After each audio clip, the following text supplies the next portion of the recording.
خیر میں نے سنا آپ ہماری نظروں سے دور جانے کی کوششوں میں ہیں، تو کیوں نہ ایک بار ملاقات رکھ لی جائے.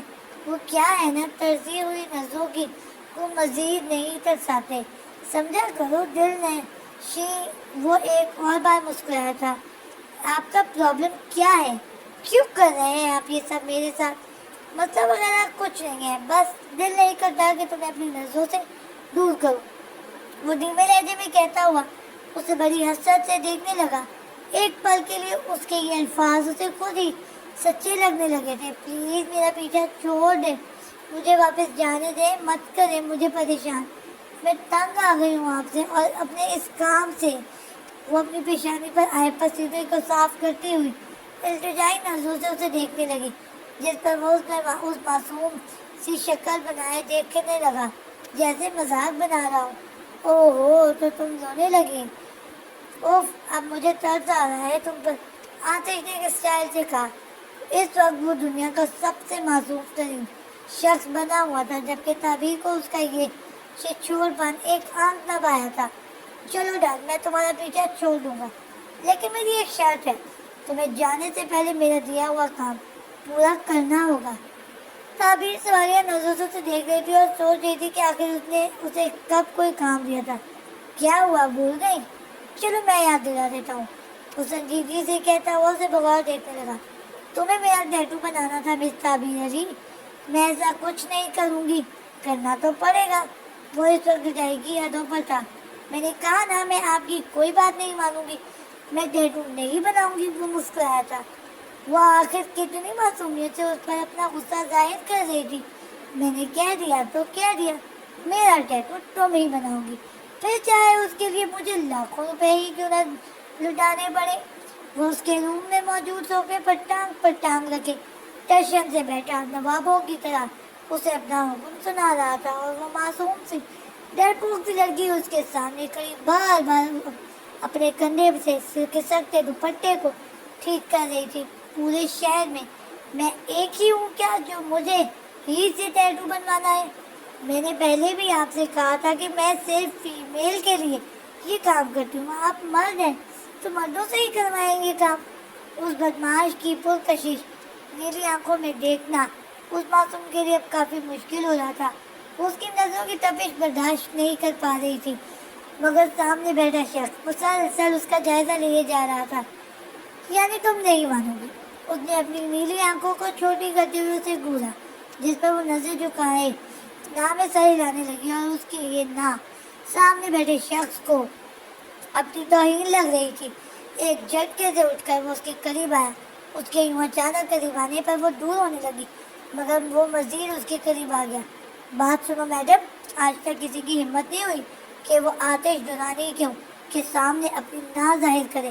میری بات کان کھول کر سنو. تم کل رات میرے گھر آؤ گی اور اپنے نازک ہاتھوں سے میرے سینے پر ٹیٹو بناؤ گی، اور اگر تم نے ایسا نہ کیا تو یاد رکھنا، جس ترقی کی تلاش میں تم ماری ماری پھر رہی ہو، اس ترقی میں تم سے اتنا دور کر دوں گا کہ تم اپنے سر پر چھت تکنے کے لیے ترس جاؤ گی. وہ اس کی نازک سی کلائی پر اپنے ہاتھ کا دباؤ ڈالتے ہوئے اپنی آنکھوں کو اس کی آنکھوں میں گاڑتے ہوئے کہنے لگا، جس پر اس نازک سی لڑکی کی سانسیں رکنے لگی. آپ مجھے بلیک میل کر رہے ہیں نا میری جان؟ یہ صرف دھمکی نہیں ہے.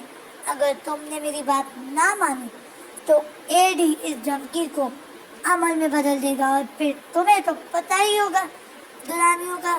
اگر یہ ایک بار کسی کو وارن کر دے تو مطلب سامنے والا ختم. وہ نہ جانے اسے کیا جتانا چاہ رہا تھا. وہ اس معصوم سے نہ جانے کس بات کا بدلہ لے رہا تھا. آپ مجھ سے کس نہ میری جان، مزید کوئی بکواس نہیں. وہ اس کے لبوں پر انگلی پھیرتے ہوئے اسے چپ کر آ گیا، جس سے اس نے اپنی آنکھیں بند کر لی. اب آنسو نکلنا باقی تھے. ویسے ایک بات تو ماننی پڑے گی تمہیں، تمہاری آنسوں کی مہک میں ایک الگ ہی نشہ ہے. اس کے چہرے پر آتے بکھرے ہوئے بالوں پر ایک مدن سی پھونک مار کر اپنے دکھتے لفظوں کو ایک شدت سے ادا کرتے ہوئے وہ اس کی سانسیں محسوس کر رہا تھا. مگر اس کو کون سمجھائے کہ وہ جس کی سانسوں کے نشے میں چور ہو رہا تھا وہ اس معصوم کو اس کی گرم جھلستی سانسوں کو اپنے چہرے پر مزید برداشت کرنے کی ہمت ہار چکی تھی. تو پھر ملتے ہیں کل شام, تب تک اپنا خیال رکھنا. وہ ایک آنکھ مارتے ہوئے مایوس نظر سے کہتا ہوا واپس جانے لگا. پھر رکا. اور ہاں, اگر تم کل میرے مینشن نہ آئی یا تم نے کہیں بھاگنے کی کوشش کی تو وہ کیا نام تھا تمہارے بھائی کا؟ ہاں, شاویز. اس بیچارے کو تمہارے حصے کی سزا بھگتنی پڑے گی. وہ اسے ایک بار پھر سے دھمکی دیتا ہوا اپنی مضبوط شخصیت کے ساتھ وہاں سے چلا گیا تھا, جبکہ وہ اپنے جان سے پیارے بھائی کے بارے میں ایسی بات سن کر کانپتے ہی رہ گئی تھی. وہ یقیناً پچھلی ناگوار ملاقاتوں کا بدلہ اس طرح لے رہا تھا. وہ اپنی مضبوط شخصیت کے کچھ اصول, کچھ ڈر, کچھ روح اس پر جتانا چاہ رہا تھا تاکہ وہ بھی دوسری لڑکیوں کی طرح اس کے آگے پیچھے پھرے. مگر وہ غلط تھا, کیونکہ سامنے جو لڑکی تھی وہ تھوڑی ڈرپوک ضرور تھی مگر کامعقل بالکل بھی نہیں تھی. اس کی نظر دوسری طرف پڑے ہوئے موبائل پر گئی. یہ وہی موبائل تھا جو حاشر خانزادہ نے اسے گفٹ کیا تھا. وہ بھاگتے ہوئے جانے بھائی اور موبائل پر کا جائزہ لینے لگی جو کرچی ہو چکا تھا. اس موبائل کو بہت بری طرح توڑا گیا تھا. یقیناً یہ اس بدتمیز بد دماغ آتش گزارنے کا ہی کام تھا. بابا وہ زمین پر گرنے والے انداز میں بیٹھی تھی. اس کے آنسو اس کے رخساروں کو تر کر چکے تھے. اب اس کے پاس کوئی چارہ نہ تھا. اس ظالم آتش نے تو اس کے گھر کو کی پوری انفارمیشن حاصل کی تھی. بابا آخر کیوں میں نے آپ کی بات مانی تھی؟ وہ پچھتا رہی تھی. افتخار صاحب کی بات مان کر اسے دکھ ہو رہا تھا. کتنی اچھی تھی اس کی زندگی یہ سب شروع ہونے سے پہلے. کتنا سکون تھا اس کی زندگی میں. مگر اب وہ پل پل تڑپتی ہوئی, ڈرتی ہوئی جیتی تھی. سین چینج. آپ کے بابا کی طبیعت پہلے سے بہتر ہے, آپ مل سکتے ہیں. وہ بھاگتا ہوا روم میں چلا گیا, جبکہ آئزل کی کال دیکھ کر حلیم ہاسپٹل کی کینٹین کی طرف بڑھ گئی. حلیم کیا ہو گیا؟ وقت دیکھا ہے تم نے؟ ہمیں نئے گھر بھی جانا ہے. آئزل میں بس نکل ہی رہی ہوں, تم مجھے لینے آ جاؤ. وہ اس کا جواب سنے بنا کال ڈسکنیکٹ کر کے شاویز کے والد کے روم میں چلی گئی جہاں وہ لوگ باتیں کر رہے تھے.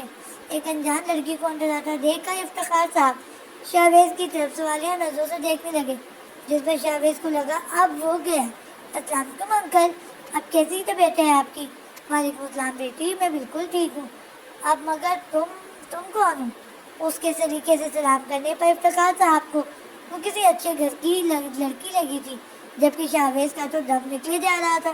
انکل میں شاویز. ابھی وہ کچھ کہتی جب اس کی نظر شاویز پر گئی جو ڈرا ہوا تھا, بار بار اپنے سینے ہی صاف کیے جا رہا تھا.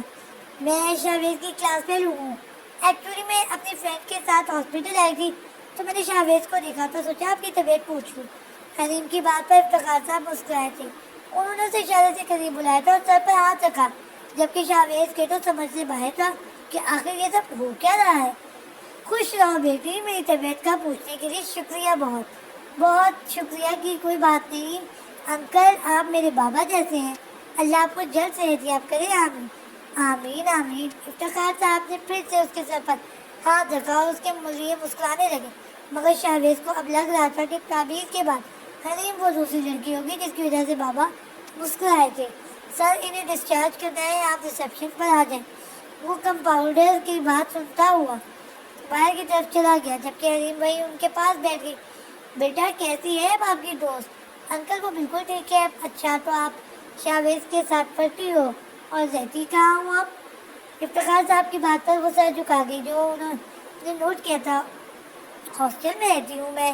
حلیم کی بات پر وہ سنجیدگی سے اسے دیکھنے لگے تھے. ہاسٹل میں کیوں؟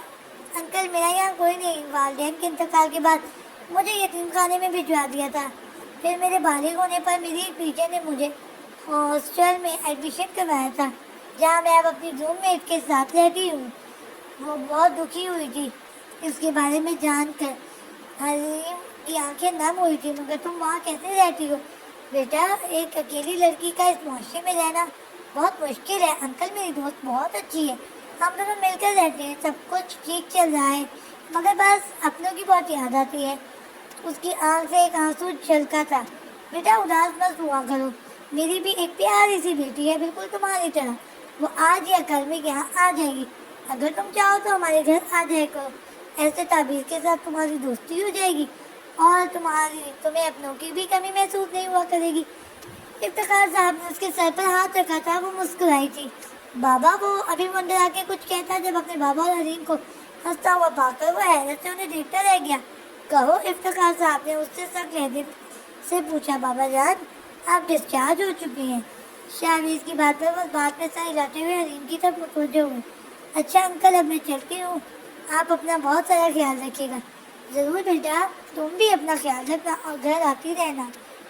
وہ مسکراتے ہوئے اسے وہاں سے جاتا دیکھ رہے تھے، جبکہ شاویز کو لگ رہا تھا وہ یہ سب منظر دیکھ دیکھ کر پاگل ہو جائے گا۔